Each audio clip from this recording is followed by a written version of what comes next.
Hello there. This is for singular and plural.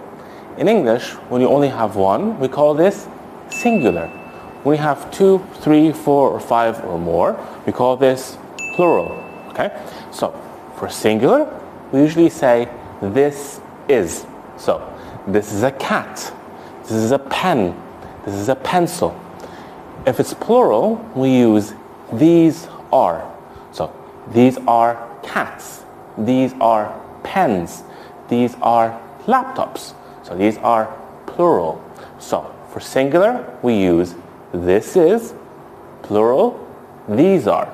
Now, look at this. Is this is or these are?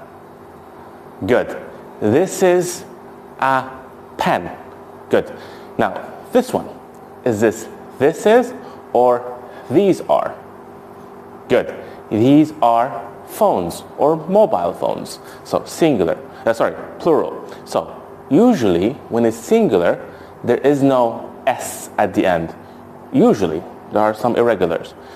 When we find S at the end, this means it's plural. Stay tuned for the quick quiz.